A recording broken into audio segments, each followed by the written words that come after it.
Saludos, amigos y amigas de La Respuesta. En toda guerra que se emprenda, la primera víctima es la verdad. Se ha dicho esto siempre porque los bandos o las naciones en guerra alegan cosas para justificar la agresión de alguna y cosas para justificar la defensa, pero antes de caer el primer soldado muerto, la primera persona muerta, cae la verdad. La víctima primera de las guerras es la verdad. Ocurre que en la política, que es una continuación, se dice en sentido figurado de aquello, sobre todo en el tiempo electoral, la primera víctima es la verdad. Hay que estar atento, pues, a esa muerte de la verdad, porque los pueblos del mundo, y en este caso en la lucha electoral que ya está declarada en curso, el pueblo nuestro tiene que ser profundamente advertido de sus peligros. No se le pueden ocultar sus peligros. Tiene que ir a elegir con conciencia de que es un paso peligroso el que se va a dar. Si se mata la verdad de los peligros, se está engañando al pueblo. Y en efecto, esta semana yo tuve el honor de asistir al acto en el cual se declaraba abierta la campaña electoral, la proclama. Un acto hermosísimo que preparara la Junta Central Electoral en una de las dependencias del Hotel Embajador, el patio. Acto interesante, brillante, que fue naturalmente fortalecido por una conferencia que dictara el expresidente de México, don Felipe Calderón, sobre democracia y elecciones. Excelente.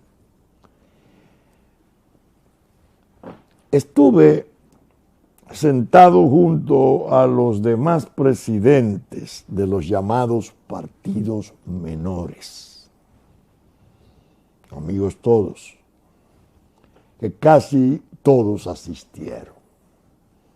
Quizás faltaron algunos menores, sí, pero no es el caso mencionarles. La ausencia que hay que consignar es la de los partidos mayores.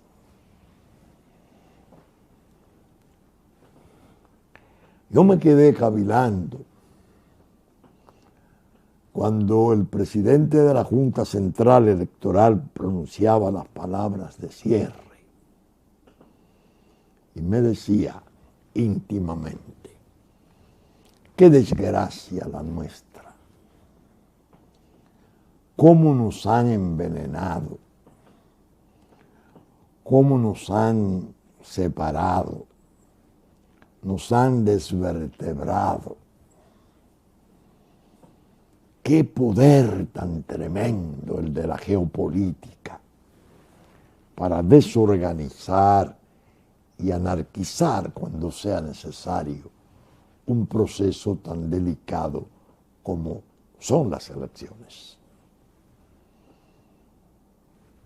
Ciertamente estaba la señora vicepresidenta, pero estaba en su condición de vicepresidenta, doña Margarita Fernández, Cedeño de Fernández. El doctor César Pina estaba en condición de consultor jurídico. No estaba el doctor Fernández, presidente de ese partido, pero tampoco su secretario general. Ni estaba el ingeniero Vargas Maldonado, ni tampoco su secretario general del PRD, ni estaba el señor Abinader, ni tampoco el secretario general del llamado Partido Revolucionario Moderno. Para alguien que tiene la experiencia de vida que yo tengo, diríamos en el lenguaje de aviación, las horas de vuelo que yo tengo, no puede pasar desapercibida esa ausencia de los partidos mayores. ¿Cómo la recibí? La recibí como parte del proceso escabroso y siniestro del poder extranjero que está ejecutando y llevando a cabo el poder extranjero. Un ataque sobre las llamadas altas cortes, pero la Junta Central Electoral como objetivo fundamental.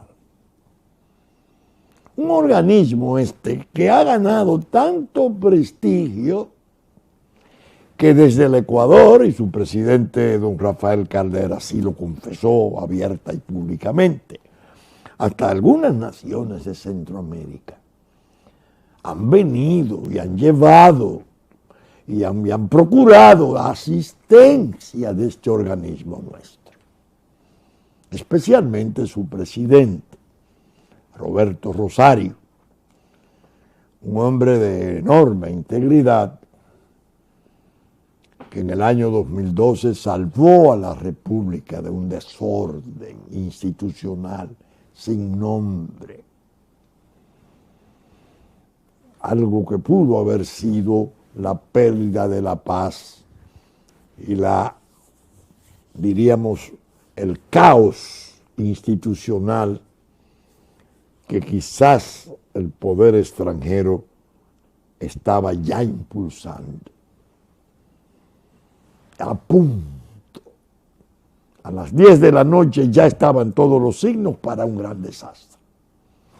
Y esa junta y ese presidente de junta fue recto, serio, responsable, y el país así lo apreció. Pues no. Ocurre que ha estado bajo asedio desde el gobierno en las cuestiones presupuestarias. El gobierno le metió la Contraloría ya tratando de ver qué aparecía para poderla degradar. ¿Me siguen ustedes? Y van los embajadores de Unión Europea a Estados Unidos a hacerle exigencias sobre la cuestión de la apatria, la posibilidad de que gente allá quede sin cédula, porque eso ha sido un procedimiento defectuoso, el que ha llevado a cabo la Junta, que ha sido darle cumplimiento al fallo 178 del Tribunal Constitucional. Pero como esa ha sido una valla, ha sido un obstáculo, en principio, porque después el poder extranjero con ONU y OEA se han encargado de desconocer ese fallo. Están contra eso. Es previsible que aumenten ahora los ataques a ese organismo vital. Una de las exigencias que preveo es que van a querer que se vote con la cédula vieja. Porque la Junta en su depuración desnudó una cantidad enorme de fraudes, de falsedades, de muertos. Y ahora tienen el problema de que los interesados, entre comillas, no van a procurar las que tiene la Junta disponible, las cédulas. Pero quieren crear la impresión de que fue un fracaso. En la medida que fracasó el llamado plan de regularización que costó 2.000 millones de pesos, aquel que el presidente Medina decía, no habrá prórroga, lo dijo en la asamblea 2 veces. Una vez vencidos los plazos, el ilegal se va. La comunidad internacional se rió con los dientes de atrás, con la muela de atrás. No, por Dios. Y terminamos en que un haitiano viene martes, no habla español, nunca ha vivido aquí. Si una autoridad osare preguntarle su identidad, dice, yo nací aquí. Se lo puede decir en creol. Y la Constitución nuestra y su artículo 18 no pueden ser utilizados, porque hasta ahí ha llegado el derrumbe de la soberanía nacional. Van a pedir eso, pero en medio del proceso de degradación es previsible que le marchen a formar una comisión de notables para las falencias de esa junta, que ha hecho un trabajo admirable. Una manera de haitianizar el proceso nuestro, de desordenarlo, de desacreditarlo. Todo eso está hecho matando la verdad o las verdades que hay debajo de cada una de esas cosas. El gobierno está a la cabeza del desorden. El gran fracaso de Danilo Medina en la presidencia de la República ha sido admitir y consentir que los rumbos vitales de sus ejecutorias sobre aspectos tan delicados como la soberanía, la independencia, la autodeterminación, la integridad territorial, el cuidado fronterizo, se lo arrebataran de las manos. Se vio claro cuando lo pusieron a dictar un decreto, él mismo violando la Constitución en su artículo 3, prohibiéndose deportar al ilegal durante 2 años, que ya se ha visto que eso fue superado porque ya es en forma indefinida. Le tumbaron el pulso, le cambiaron los rumbos y se encargaron para hacerlo de llevar a cabo unas tareas muy inmundas de sabotaje desestabilizador de las propias decisiones presidenciales.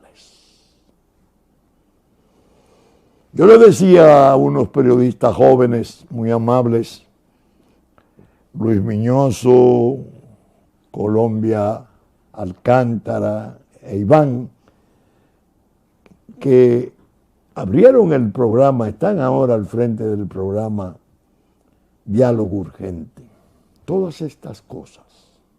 Y les decía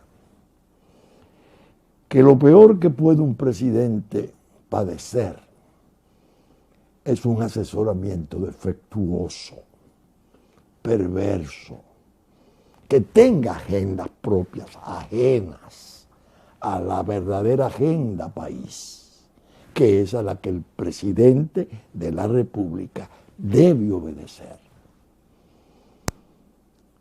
Puse el caso de La Habana, el discurso de La Habana desmontado en Juan Dolí. A partir de ahí el derrumbe.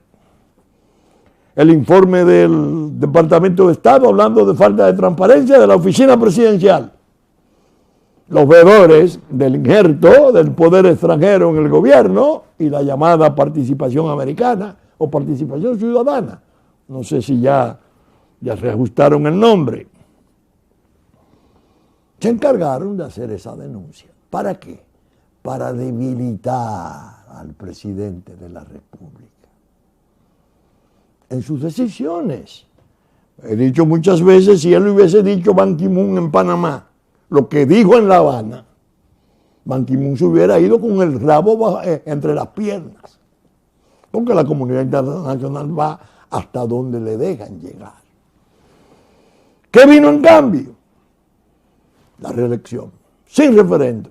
La reelección llevándose de encuentro la Constitución. La ilegitimidad del gobierno, la debilidad de sus decisiones, está en sus manos. Entonces, en esas condiciones, el proceso va ahora a explotar. Vienen todas las conjeturas y falsedades y todas las bajezas propias de esa guerra electoral de los partidos políticos. Pero la respuesta tiene obligaciones sagradas de servir a la buena orientación del pueblo. ¿Quién ha sido en gran modo culpable de haber perdido el control de sus rumbos? El presidente de la República. ¿Por qué? Porque toleró, asumió como propia el injerto y las decisiones y las políticas del poder extranjero. A cambio le parecen consentirle todas las inobservancias temerarias de la Constitución para que permanezca en el poder. Entonces se comienza a producir un derrumbe, porque ya el mito de aquel 70 y tanto por ciento que se vendía a través del marketing terrible del santero de Brasil, se está encontrando con la realidad. Y viene una encuesta y dice que, lo mantienen en primer lugar, pero bajando. Y entonces el Partido de Liberación Dominicana emplaza a Rafael Acevedo para que explique cómo una encuesta hecha en diciembre, 11 días después, se hace otra, y entonces hay una diferencia tan grave entre los puntos, y ha bajado tanto. Rafael Acevedo va a televisión y dice, bueno, pasaron cosas, hubo muertos en la convención. No.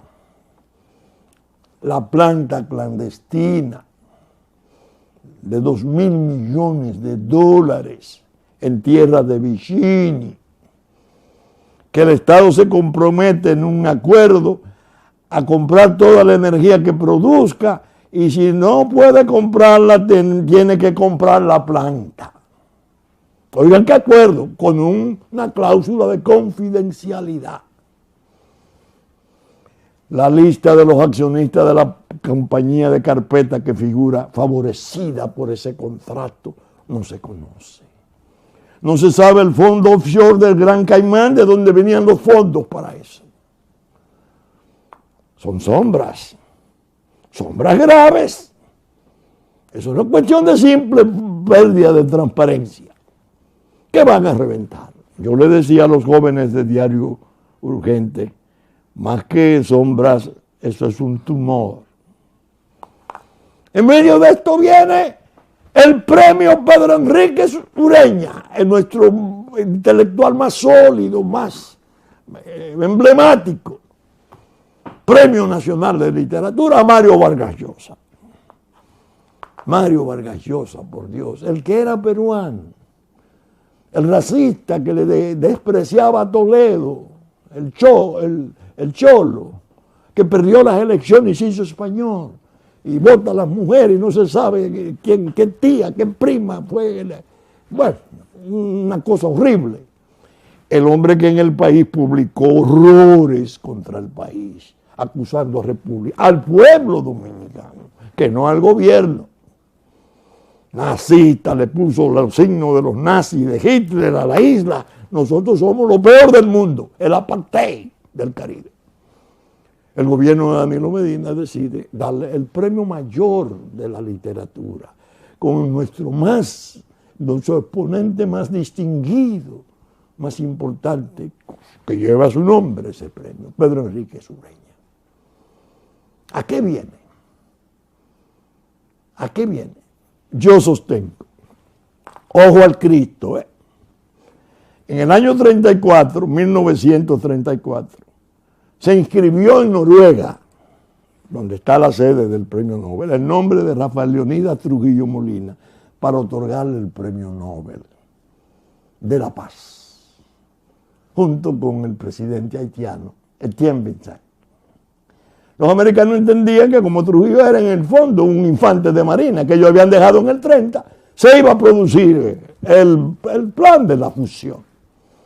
Trujillo reaccionó en la forma peor, ya se sabe. Su nombre no tenía la avenida mayor de Puerto Príncipe.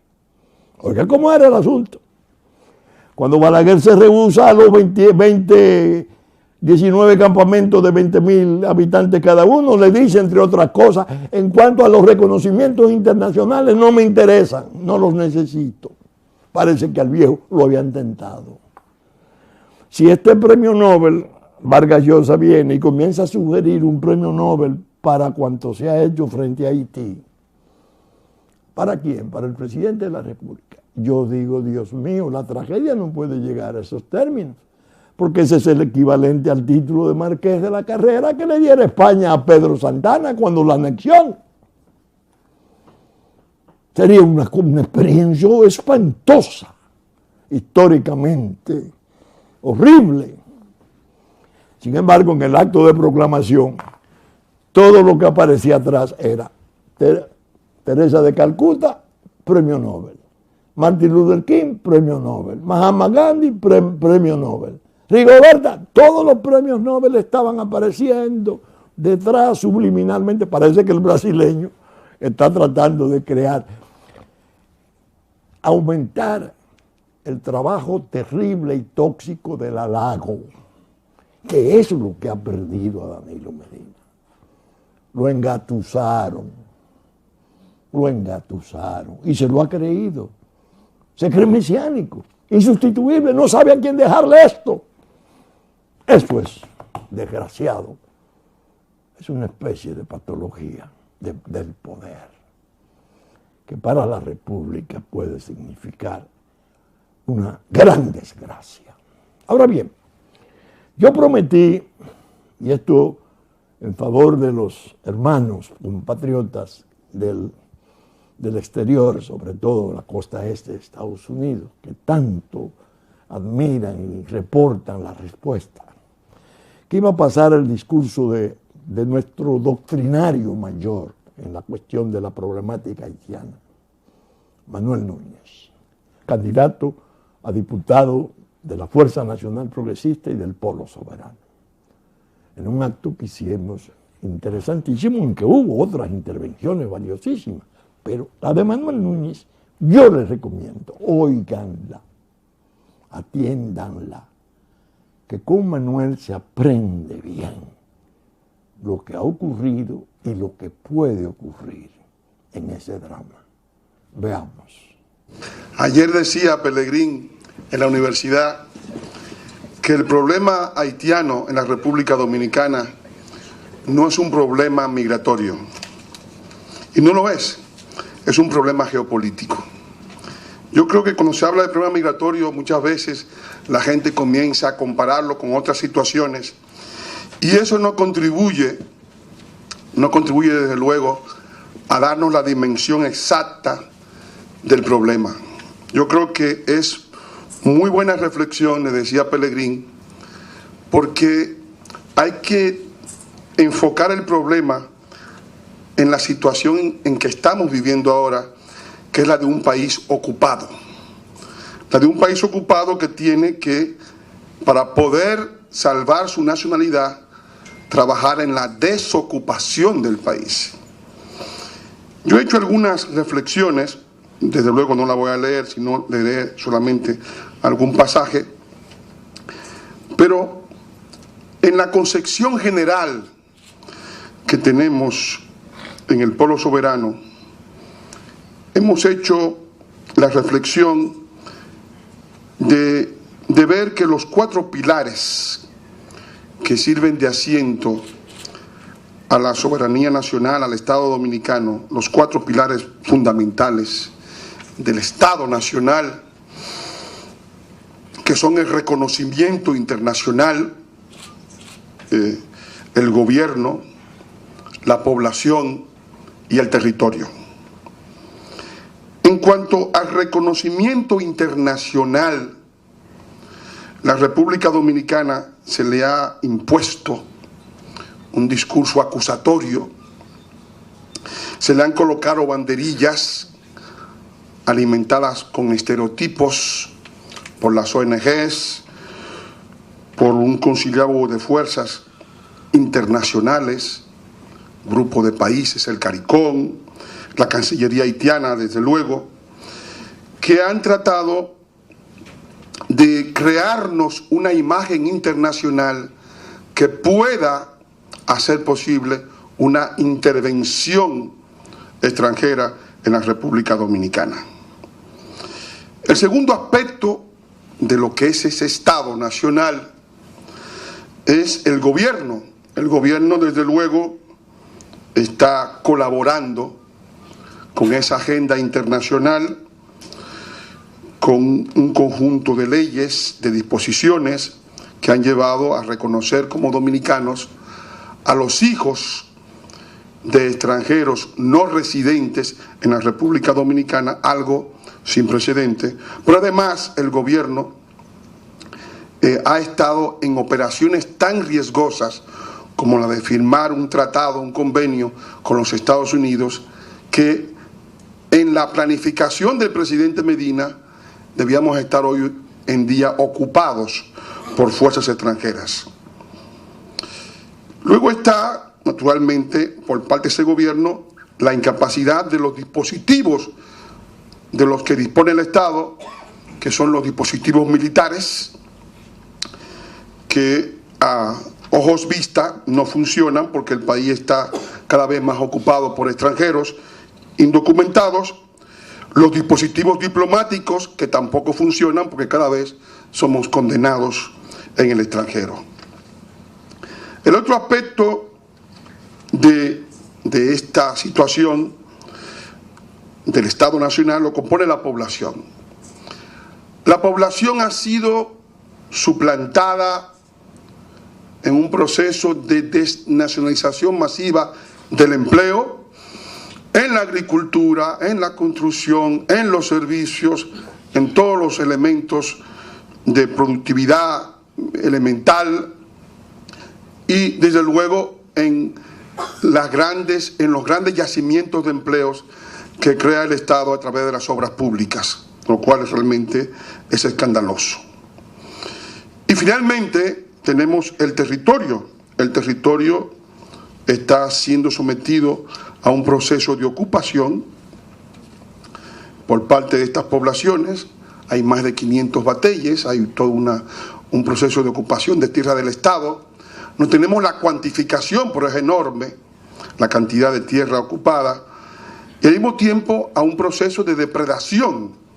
Según el Foreign Policy, más de 50.000 metros cúbicos de madera son extraídos de los bosques dominicanos anualmente, porque Haití consume anualmente 6 millones de metros cúbicos de madera, y eso estamos sometidos a un proceso de devastación masiva del territorio. O sea que, por eso hemos hablado, en la primera parte hablaba del desvanecimiento de los elementos del Estado. Y aquí empiezan las preguntas que van a llevarnos a ver cuáles van a ser las respuestas y las soluciones que como dominicanos debemos darle al país. Son estas las preguntas. ¿Cómo vamos a recuperar los empleos que hemos perdido por el desplazamiento de poblaciones en la agricultura, en la construcción y en los servicios? ¿Es que a alguien le ha pasado por la cabeza la idea de que el país podrá vivir rotundamente privado de esos yacimientos de empleos? ¿Es que alguien ha pensado alguna vez que viviremos sin campesinos dominicanos, sin trabajadores dominicanos en la construcción? ¿Cómo vamos a recuperar los hospitales y la salud? No será desde luego importando enfermedades del país más insalubre del continente. Y lo más desconcertante, ¿qué hacer cuando son los propios ministros del gobierno los que le declaran la guerra a las conquistas sociales del pueblo dominicano? ¿Cómo es que vamos a evitar que los mismos fenómenos de ocupación extranjera no se reproduzcan en la educación? Con semejante circunstancia, la seguridad del país se halla completamente amenazada. Si hemos privado a tantos dominicanos de los mecanismos de supervivencia, no debería extrañarnos que crezca como verdolaga la delincuencia, la descomposición de las familias, la prostitución, el juego, el narcotráfico y la inmigración ilegal, porque esa es la única salida que se le ha dejado a una enorme masa del pueblo dominicano.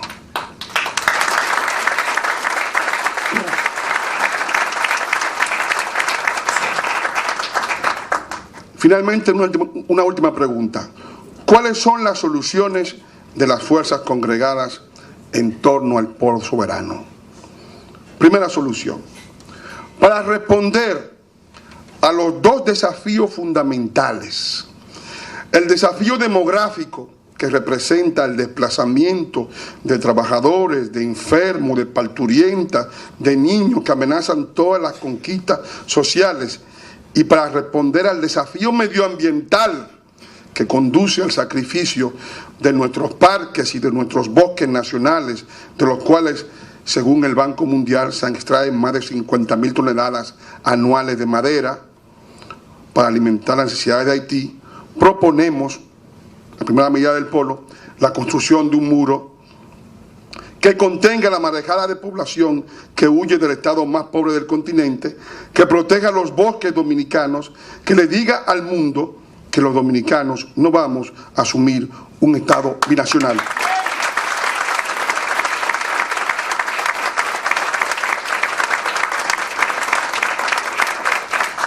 El desafío social.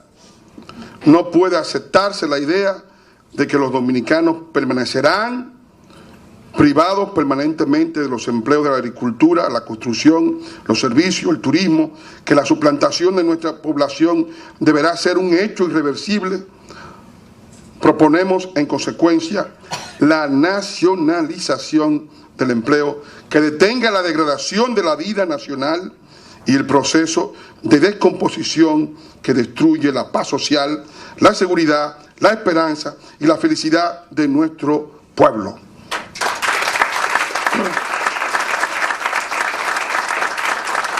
Se precisa igualmente modernizar la agricultura, elevar la calidad de vida de nuestros compatriotas y romper definitivamente con el proceso de exclusión producido por el modelo económico vigente y por la inmigración ilegal que lo sustenta. Tercero, el desafío económico. Para mantener a los dominicanos excluidos, el gobierno ha elevado la nómina pública de 240.000 servidores a 800.000. Ha establecido nominillas, ayudas, plan social, bonogás, gasta un 4% del PIB en esas operaciones, ha entrado en una carrera de préstamos a los tenedores de bonos, endeudamiento improductivo que ya asciende a más de 12.000 millones de dólares en este gobierno nada más, y tendrá que establecer una mayor tributación. Proponemos, en consecuencia, un cambio del modelo económico que defienda la producción nacional, que incentive la creación de empleo, la deportación de todas las excedentes poblacionales haitianos que no estén asociados a ningún permiso ni actividad reconocida, la eliminación del modelo que favorece el trabajo ilegal, gravamen que todos los empresarios que empleen mano de obra extranjera, porque genera mayores costos al sistema nacional.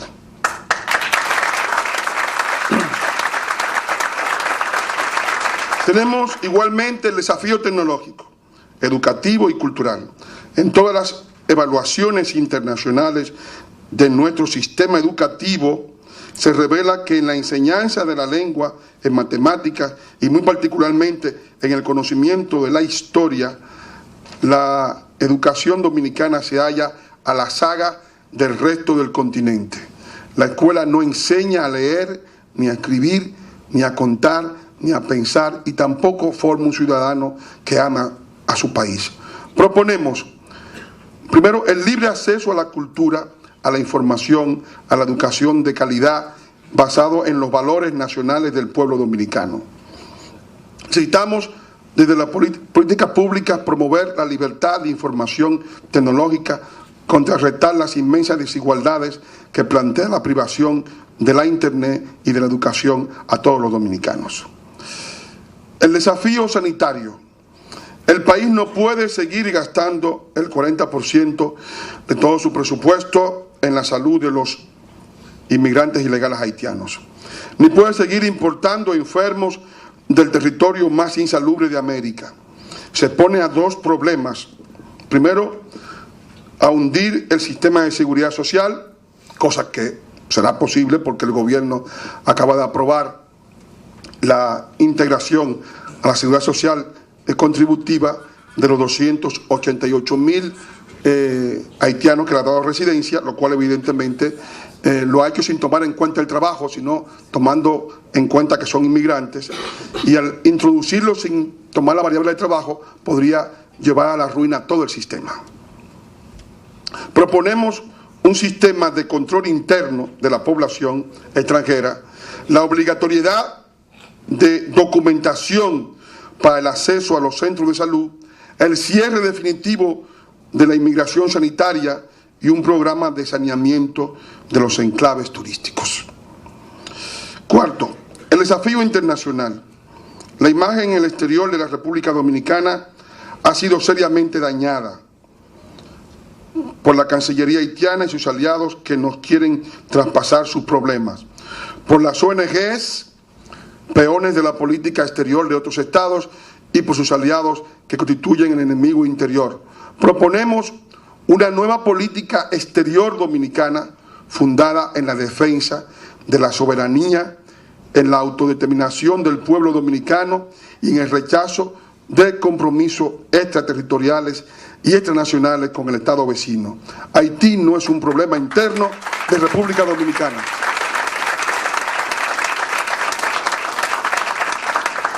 El desafío político. El liderazgo político se ha deslegitimizado por las prácticas de la corrupción, la falta de institucionalidad, el clientelismo, el paternalismo, el asistencialismo, el uso irresponsable del presupuesto nacional sin tomar en cuenta las prioridades y concentración en algunos puntos del territorio de todo el gasto público. Proponemos un programa de saneamiento moral del liderazgo político nacional que solo puede emprenderse con la aprobación de la ley de partidos políticos, el reforzamiento de la ley de transparencia, el apoyo que puedan obtenerse en el Congreso con un nuevo tipo de legislador que actúe con criterio nacional duartiano. Para ello necesitamos transferirle al pueblo los poderes que le acuerda la Constitución, la ley del referéndum, la ley de iniciativa popular y hacer un pacto con los electores. El desafío institucional en nuestro país, las instituciones se hallan contrapuestas a los individuos. El Ministerio de Trabajo no fomenta el empleo. El de Salud permite el dispendio en otra población. El Polo Soberano se propone un movimiento de unidad nacional para recuperar toda esa falta de patriotismo por parte de esos incumbentes. Proponemos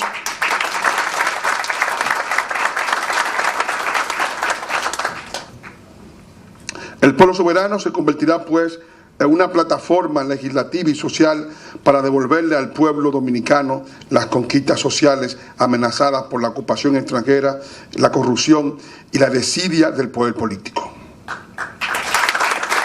Bien, el desafío cultural. La cultura representa la personalidad de la nación. Nunca antes el país se hallaba tan profundamente amenazado en su identidad y en las estructuras de las lealtades que cada dominicano ha de tener. El pueblo soberano propone convertir en un delito constitucional el ataque a la República Dominicana y a su cultura, fomentado por individuos a sueldo del poder extranjero.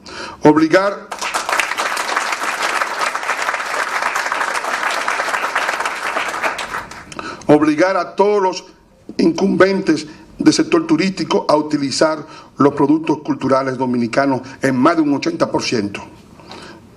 El desafío moral, la pérdida de la autoestima y de los valores nacionales de unas élites que se han desnacionalizado, que conducen al país al despeñadero, adoptando sin crítica modelos que destruyen la familia, la patria y la identidad, los ideales, las estructuras de lo que somos y que nos aportan definitivamente del sentido inicial de nuestra vida como nación, planteando la entrega y la venta del país al mejor postor, proponemos como primer derecho del dominicano la defensa de su identidad, de su lengua, de su historia, de su cultura, de sus símbolos patrios, de su ser nacional, con campañas educativas, con campañas nacionales e internacionales.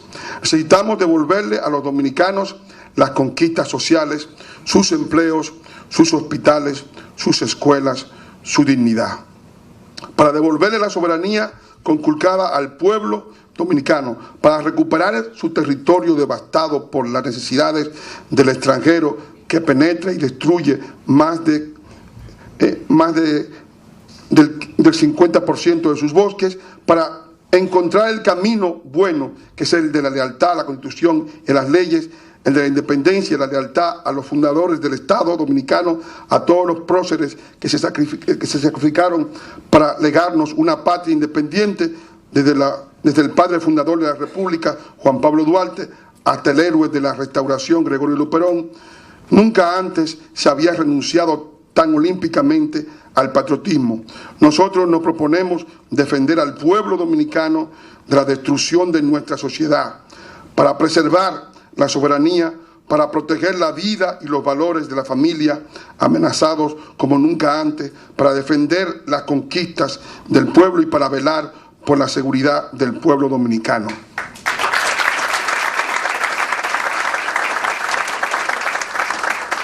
Nos quieren devolver a un régimen sin Dios, con una agenda política que se contrapone a las convicciones que prevalecen en el pueblo dominicano, en la familia, en la concepción de los modos de vida y de la sociedad. Un régimen sin patria, convirtiendo la desnacionalización del empleo, de las conquistas sociales y la exclusión de los dominicanos de las políticas públicas en un derecho de los extranjeros. Un régimen sin libertad, donde el intervencionismo extranjero se propone anular el derecho al gobierno propio y la independencia. Lo que proponemos es un retorno al ideal inicial de nuestra independencia, cuando prevalecía el lema inmortal de Dios, patria y libertad, un retorno al proyecto de Juan Pablo Duarte. Acaban ustedes de escuchar a Manuel Núñez, candidato a diputado por la circunscripción número 1 del Distrito Nacional de la Fuerza Nacional Progresista y del Polo Soberano. Habló el maestro en forma sencilla, pero profunda, describiendo la gran tragedia nacional. No hay una palabra que sobre, ni una palabra que falte. Por eso les pedí, atiendan, que en esas fuentes es donde se debe de aprender.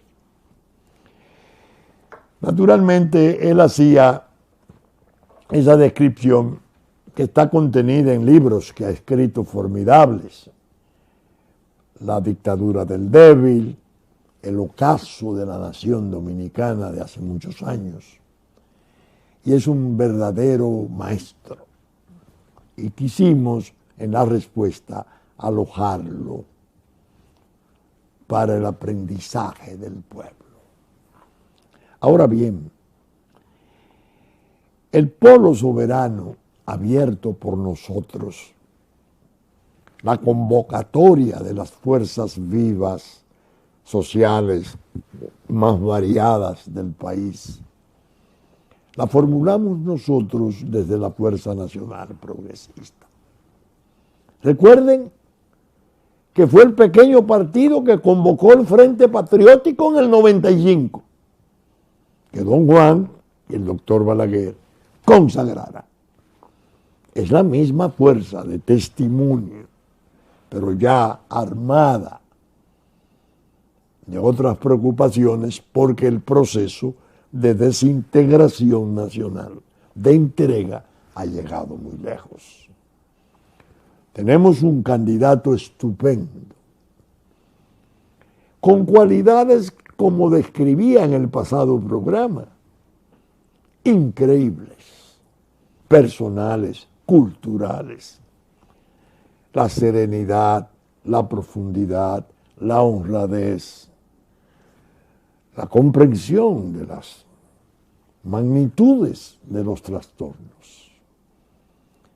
Pese a que, conforme a los intereses dominantes del momento, en las encuestas se le excluye. No existe Pelegrín Castillo. Apareció una en la semana, una última, que le daba un 4%. Cuando me dieron la noticia dije, pero apareció Pelegrín, ya vive, porque en las otras no existía. Una manera de expresar el temor que sienten por nosotros. No por nosotros como nosotros, no. Por la causa que estamos defendiendo. El país sabe que está agredido, el país sabe que está en un proceso peligrosísimo de desaparición en la versión Estado-República Dominicana. El país sabe que le quieren fusionar con ese caos que ahora acabamos de ver por dónde va. Una nueva expresión de desorden. Un bailarín, un nudista, que antes de salir del poder escribe una canción para ofender a una periodista. Vulgar, grosera, de puro porno. Ese era con el que estábamos tratando nosotros, los pactos históricos. Esos eran los interlocutores de Gustavo Montalvo y compañía, porque habría una nueva patria, porque es una nueva patria, porque esa patria que se refiere a Manuel Núñez es una patria de élites. La élite de Luperón, la élite de la guerra popular, de la restauración frente a España, la élite de Duarte. Increíble. Entonces nosotros proponemos al país, levántate, vamos a hacer el esfuerzo, vamos a reprender y a castigar todas estas traiciones. El pueblo puede hacerlo. Tenemos fe en que lo puede hacer. Hay mucha gente escéptica y una de las cosas que nos dicen es, el problema son los recursos. Recursos. Estamos al borde del abismo para caer como nación. Y tú me vienes a hablar de recursos. Entonces tú das por no existente el patriotismo. Tú crees que la gente no siente amor por su patria. Tú crees que la gente necesitaría un pago para salir a defender su patria. No. El país va a reaccionar.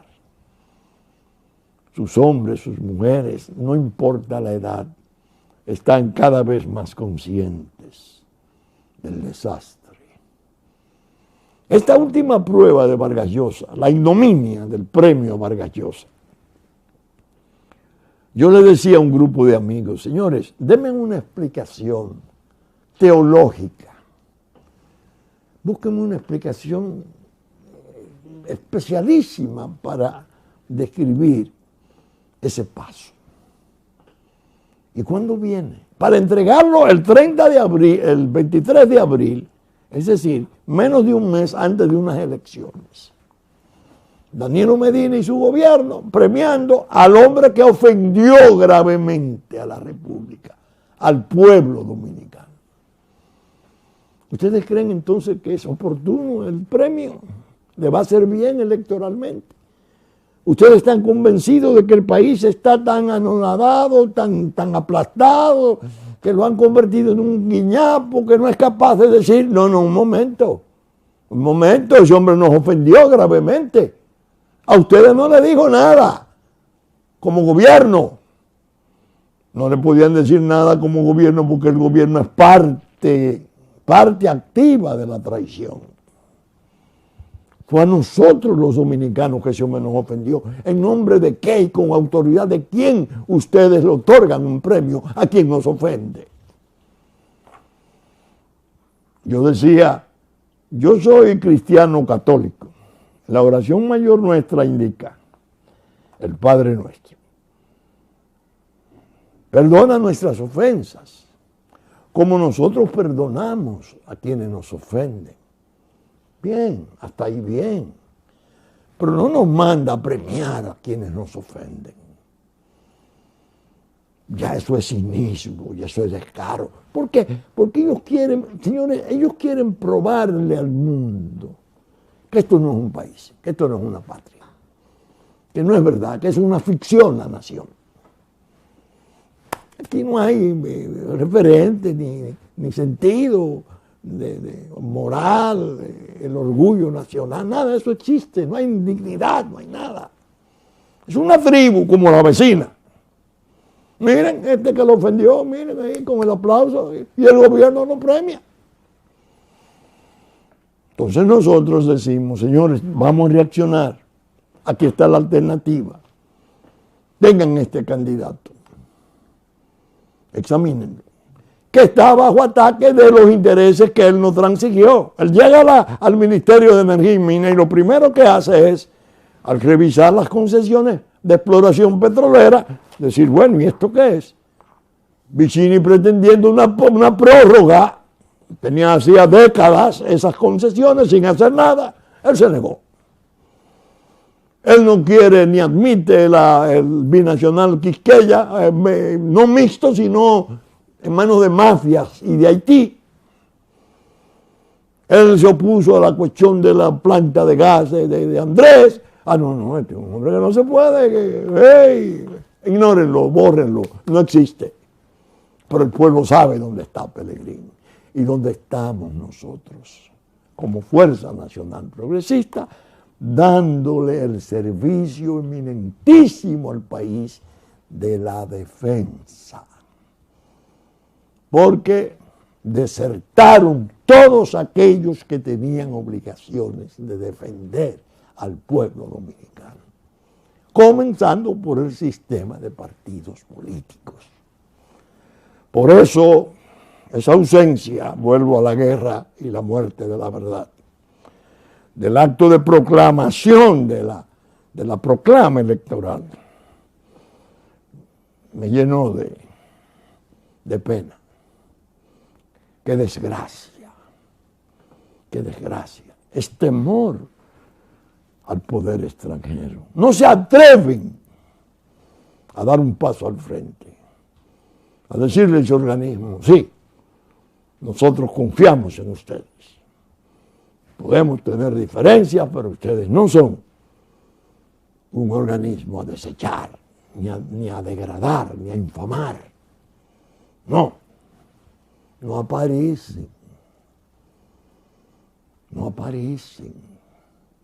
¿Por qué? Digo, muchas veces en una forma muy simple, el embajador le da pau. El país lo sabe, ya lo sabe. Y aquellos que no lo sepan todavía, este programa, en la medida de todas sus posibilidades, se lo va a enseñar.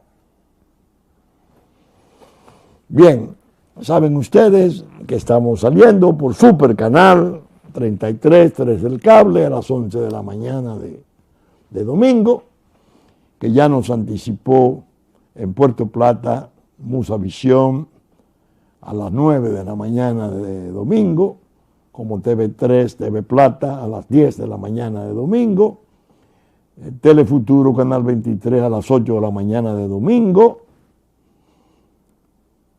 Teleimpacto, 12 del mediodía y 9 de la noche, así como 8 de la noche de lunes, canales 52, 22, Cinevisión, canal 19, a las 2:30 del domingo, Telenor de San Francisco de Macorís, 12 del mediodía, canal 12, y a las 6 de la tarde, saben ustedes que Diario Digital Dominicano reproduce diario Horizonte, de New York, reproduce nuestros contenidos, Diario Digital Dominicano por igual, la radiodifusión del domingo a las 11 de la mañana a cargo de Radio Real de la Vega, Hit 92 para el sur de la República y los canales amigos de Montecristi, Sabaneta, Higüey, Romana, que reproducen nuestros contenidos. Con la gracia de Dios esperamos estar con ustedes en la entrega de una nueva respuesta el próximo fin de semana. Muchas gracias y hasta entonces, si Dios quiere.